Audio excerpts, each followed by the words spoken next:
భక్తి వన్ ప్రేక్షకులకి శుభోదయం. స్వస్తి శ్రీ చాంద్రమానం శ్రీ పరాభవనామ సంవత్సరం ఉత్తరాయణం వసంత ఋతువు చైత్రమాసం కృష్ణపక్ష చవితి సోమవారం.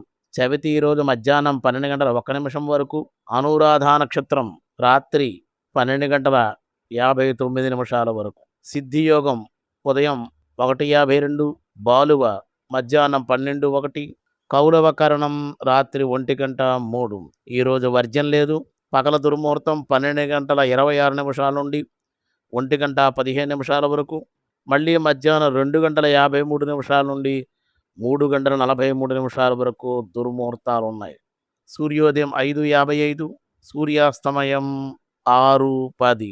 రాహుకాలం ఉదయం 7 గంటల 30 నిమిషాలు 9 గంటల వరకు రాహుకాలం. ఈరోజు శుభ సమయం ఉదయం 6 గంటల నుండి 7 గంటల వరకు శుభకాలం, మధ్యాహ్నం 3 గంటల నుండి 4 గంటల వరకు శుభకాలం. ఈరోజు సోమవారం, చవితి సోమవారం కూడా పరమశివుడికి అభిషేకానికి, రుద్రాభిషేకానికి, పరమశివుడి దర్శనానికి అన్ని విధాలుగా యోగ్యంగా ఉంటుంది. ఈరోజు దినారంభ చక్రంలో ముందుగా మేషరాశి వారికి ఈరోజు అనుకున్న పనులు అనుకున్నట్లుగా జరుగుతాయి. రావాల్సిన బాకీలు వసూలవుతాయి.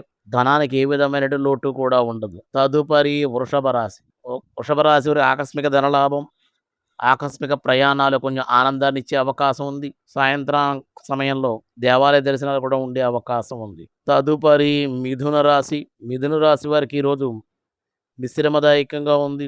అధిక శ్రమ ఉంటుంది, ఖర్చులుంటాయి. శ్రమతోటే పనులన్నీ పూర్తవుతాయి. పెండింగ్ వ్యవహారాలు కొన్ని పూర్తయ్యే అవకాశం ఉంది. తదుపరి కర్కాటక రాశి వారికి కూడా ఈరోజు మిశ్రమంగా ఉంది. స్వల్ప అనారోగ్య సమస్యలు, చికాకులు ఉండే అవకాశం, మానసిక సమస్యలతో కొంచెం ఇబ్బంది పడే అవకాశం ఉంది. తదుపరి సింహరాశి వారికి అనుకూలంగా ఉంది. శుభకార్యాలు కలిసి వస్తాయి. ఈరోజు శుభవార్తలు కూడా వినే అవకాశం ఉంది. కన్యారాశి వారు రావాల్సిన బాకీలు వసూలవుతాయి. రుణాలు ఏమన్నా ఉంటే తీర్చగలుగుతారు. ధనం చేతికందే అవకాశం ఉంది. తదుపరి తులారాశి వారికి చాలా అనుకూలంగా ఉంది.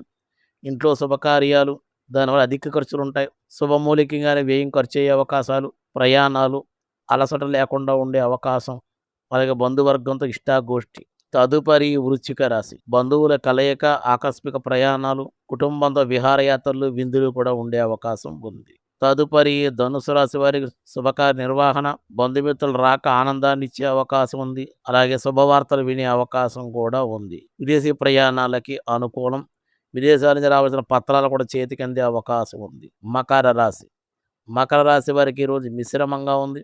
చేసే పనుల్లో ఒత్తిడి, మీ కింద పని చేసే వాళ్ళ వల్ల ఇబ్బందులు, మాటలు పడే అవకాశం ఉంది. కుంభరాశి వారికి అధిక ఖర్చు, అనవసరపు ప్రయాణాలు, అనవసరపు వాద ప్రతివాదన వల్ల విరోధాలు, శత్రుఘోష ఉండే అవకాశం ఉంది. తదుపరి మీనరాశి వారికి కొన్ని సమస్యల నుండి బయటపడే అవకాశం ఉంది. గతంలో చాలా కాలంగా ఇబ్బంది పడుతున్న పెండింగ్ వ్యవహారాలు పూర్తవుతాయి. రావాల్సిన బాకీలు వసూలు అవడం వల్ల ఈరోజు కొంచెం ఆనందంగానే ఉంటారు. ఈరోజు సోమవారం పరమశివుడి అభిషేకం, రుద్రాభిషేకం దర్శనానికి అన్ని విధాలుగా అనుకూలం.